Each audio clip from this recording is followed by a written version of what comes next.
आम इंसान उनकी पूजा करके किस तरह से अपने लाइफ में चेंजेस लेके आ सकता है? ठीक है।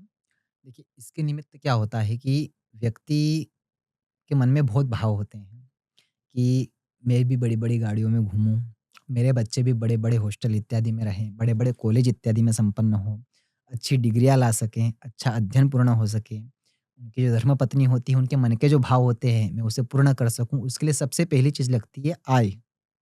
और दूसरी चीज़ लगती है कि कोई अगर आप प्रगति कर रहे हैं, कोई व्यक्ति उसमें अड़चन दे रहा है, तो वो आपके मार्ग से विपरीत हो जाए। ये 2 चीज़ों का मूल महत्व रखा जाता है।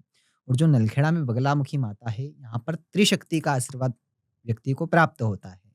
महालक्ष्मी, महासरस्वती और बगलामुखी। अगर कोई व्यक्ति निरंतर रूप से क्रिया से भगवती की आराधना, कर्म, हवन, अनुष्ठान इत्यादि कर्म कर रहा है, जैसे कि इसको आप सिंपल भाषा में समझ सकते हैं कि पहला व्यक्ति ने हवन कर्म किया। हवन कर्म से उसे जीवन में थोड़ा बहुत परिवर्तन देखने को मिला। तो व्यक्ति क्या करता है फिर कि चलो हवन कर्म हो गया, अपने कार्य क्षेत्र में लग जाते हैं। ऐसे ही अभी एक हमारे जजमान आए थे हमारे पास में, जी। उन्होंने एक अनुष्ठान कर्म संपन्न कराया। ठीक है। बोले पंडित जी कार्य भी अच्छा है, सब कुछ है पर अच्छा चल नहीं रहा है। तो आप कुछ कारण बताइए, किस कारण ऐसा हो रहा है? तो मैंने देखा और फिर कहा कि आप बगलामुखी का अनुष्ठान कर्म संपन्न करवाइए। उन्होंने करवाया। उन्होंने वर्ष भर में जितनी 20 वर्षों में इनकम नहीं करी थी, उतनी उस 1 वर्ष में उन्होंने इनकम कर ली। इनकम कर ली। अब मैंने उनसे कहा था आपको थोड़ा भी परिवर्तन देखने को मिलता है, तो आपको वापस इसकी जो अगली स्टेप की पूजा होती है, मूलतः 6-7 भाग होते हैं बगलामुखी की पूजा के, उसको आप फ़ॉलो करते हुए आगे बढ़िएगा। क्योंकि जैसे-जैसे व्यक्ति बढ़ता है, लोगों की नज़र में खटकना भी प्रारंभ होता है, तो उसे नीचे गिराने के लिए भी बहुत सारे लोग तैनात खड़े हो होते हैं। जाते हैं। तो भगवती उनसे भी हमारी सुरक्षा करे, इस निमित्त हमें कुछ न कुछ भगवती से कनेक्टिविटी रखना आवश्यक है। होता है। तो उन्होंने नहीं आए। फिर वर्ष भर पूर्ण होने के पश्चात अभी करीबन 4 से 5 माह पहले उनके एक गोडाउन पे इनकम टैक्स की छापा पड़ गया। छापा पड़ गया। करोड़ों रुपए उनके गोदाम से चले गए। बरामद हो गए और उनके ऊपर केस लग गया। दौड़ते-दौड़ते वो मंदिर आए। फ़ोन तो बंद था, आकर मुझसे संपर्क किया। रात भर वहीं बाहर ही बैठे रहे। सुबह जब मैं गया, उन्होंने भेंट करी कि पंडित जी ऐसा-ऐसा हो गया है। तो मैंने पहला सवाल ही उनसे पूछा, जब मैंने आपसे कह दिया था कि आपको आना है, एक आपने चढ़ाव चढ़ी है तो वापस आपको पलट के वहाँ से नहीं जाना है। उसको आपको धीरे-धीरे कंटिन्यू रखना है, तब जाकर जो आपने लक्ष्य मन में तय किया था कि मुझे वो पद, प्रतिष्ठा, मान, सम्मान, धन संपदा आदि प्राप्त होना चाहिए, तभी आपको वो प्राप्त होगा। वरना बीच में बहुत लोग ऐसे खड़े हैं जो आपको वापस नीचे खींचने का प्रयास करने में लग जाएँगे। तो उन्होंने ऐसा नहीं किया, उनसे ऐसी दुर्दशा हो गई। और वो कहते हैं पंडित जी अब मैं हर महीने यहाँ पर आऊँगा और भगवती के निमित्त कुछ कर्म करूँगा।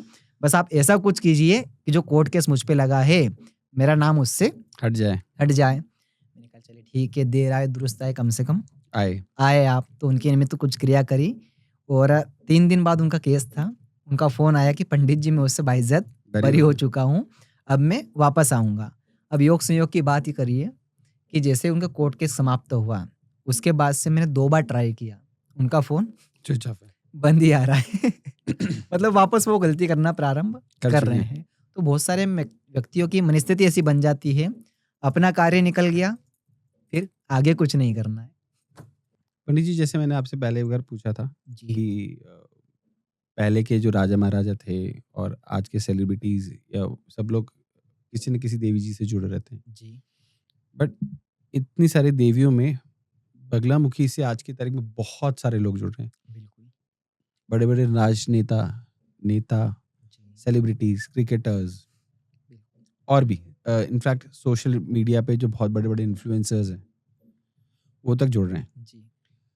तो मेरे 2 प्रश्न हैं, हुँ, क्या बगलामुखी से जुड़ने से बहुत ज़्यादा सक्सेस मिलती है? एक, दूसरी जो सोशल मीडिया इन्फ्लुएंसर्स आज की तारीख में बहुत ज़्यादा कनेक्ट हो रहे हैं, जी। तो क्या ये सोशल मीडिया में भी ग्रो करने में बहुत ज़्यादा हेल्प करती हैं? देखिए, इसमें ऐसा है कि हर किसी को एक एनर्जी की आवश्यकता होती है आगे बढ़ने के लिए, ठीक है? ठीक है? भगवती की यदि कोई भक्त आराधना कर्म, हवन इत्यादि अनुष्ठान इत्यादि कर्म करता है, तो उसे अपने दैनिक जीवन में अपने शरीर के अंदर एक अलग-सी ऊर्जा का अनुभव होता होता है। है, जो उसे ऊर्जावान बनाती है। ठीक है? चाहे किसी कार्य में संलग्न होने के लिए हो, राजनीतिक फ़ील्ड में अच्छी पकड़ करने के लिए हो, तो व्यक्ति उसकी बात सुनता है ठीक और है? समझने की प्रयास करता है, जो जी, भगवती से जुड़ा हुआ हो। जी। अब फ्यूचर में भी यदि किसी व्यक्ति को आगे बढ़ना है, तो उसे आगे जीवन में क्या कदम लेना चाहिए? जी, सामने बहुत सारे विकल्प होते हैं, तो किस विकल्प का चयन करके उसे आगे बढ़ना चाहिए? वो विकल्प कौन-सा उचित है? वो उचित विकल्प चुनने में भी भगवती उनके जीवन में सहायता करती हैं। करती हैं। अब ऐसे ही धीरेन्द्र जी शास्त्री हो गए, वो भी भगवती के दरबार पे आते हैं। अंबानी परिवार हो गया, कोई चीज़ की कमी नहीं है, धन संपदा आदि सबसे परिपूर्ण है। उसके बाद बावजूद भी भगवती के दरबार पे उनका आवागमन लगा होता है। रहता है। ऐसे कोई बड़े राजनेता नहीं हैं, जिनके निमित्त भगवती के दरबार में आज तक कोई कर्म नहीं हुआ हो। ठीक है। ऐसे कोई फ़िल्म स्टार इत्यादि नहीं हैं। अभी कुमार जी विश्वास पूरे विश्व में विख्यात हैं। उनका भी कल ही बगलामुखी मंदिर में आवागमन हुआ था। अनु मलिक जी हो गए, वो भी वहाँ पे भगवती के दर्शन के निमित्त आते रहते हैं। बड़े-बड़े फ़िल्म स्टार इत्यादि हो गए। संजय दत्त के घर पे जाकर के बगलामुखी मंदिर से हर वर्ष में 1 बार हवन कर्म उनके घर पे संपन्न किया होता जाता है। है। तो ऐसे कोई सेलिब्रिटी नहीं है जिनको मतलब एक रूप से आप ये मानिए, आज के जीवन में यदि किसी को सक्सेस चाहिए, चाहे किसी भी विषय में हो, तो वो बगलामुखी से जुड़ने का विचार अवश्य करता है और उसे अपने जीवन में परिवर्तन देखने को भी मिलता है, अगर वो विश्वास रख के कर्म करता है तो। ठीक है। तो बाकी जगह से सक्सेस समझ में आता है। जी, आजकल सोशल मीडिया इन्फ्लुएंसर्स में इतना ज़्यादा क्यों छाए हुए हैं बगलामुखी? क्या है कि जैसे कि आप मानेंगे, हर देवी-देवता का एक ट्रेंड चलता है। एक समय आपने देखा होगा शिरडी वाले साईं बाबा, उनका एक दौर अलग-सा चला है। उसके बाद आप देखेंगे सावरिया सेठ का दौर आज भी चल रहा है। उसके बाद खाटू श्याम जी का अचानक से कलयुग में नाम उजागर बड़ा होकर के आया बिल्कुल। है। ऐसा ही बगलामुखी जो नाम है, अभी आप 10 साल, 15 साल पीछे यदि चल जाते हैं, तो कहीं पे ना तो आपको इंस्टा इत्यादि था ही नहीं, यूट्यूब का आविष्कार 13-14 के अंतराल में हुआ। तो उस समय कहीं पर भी बगलामुखी नाम नहीं था, क्योंकि ये गुप्त साधनाएँ बताई जाती हैं। बगलामुखी की जितना गुप्त रूप से आप साधना, हवन, अनुष्ठान इत्यादि कर्म करते हैं, वो उतना ज़्यादा प्रभाव आपके जीवन पर करती हैं। करते हैं। और आजकल वो चीज़ हो गई उजागर। अब उजागर हो गई तो हर व्यक्ति की जानने की इच्छा हुई कि कि भगवती की आराधना कर्म, अर्चन कर्म किस प्रकार से किया करना जाता है। चाहिए।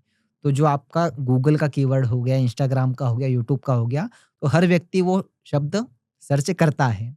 इस कारण आजकल लोगों ने अत्यधिक उनके बारे में चर्चा करना चाहते हैं, अपने नए दर्शकों को बताना चाहते हैं। इस कारण भगवती आजकल नवयुवक जो होती है पीढ़ी, उसमें भी बहुत वायरल है। तो यदि कोई क्रिएटर आज के युग में हैं, चाहे वो यूट्यूब के ऊपर हो, इंस्टाग्राम के ऊपर हो, फेसबुक के ऊपर हो, अगर बगलामुखी संबंधित में कोई कुछ वीडियो बनाते हैं, तो वो शीघ्र ही वायरल उनका होता है। उससे उनको आय भी मिलती है, उनके फेस वैल्यू भी बढ़ती है, अधिकांश लोग उनको सुनते हैं, समझते हैं। इस कारण उन लोगों में भी इनका बहुत प्रचलन आजकल हो चुका है।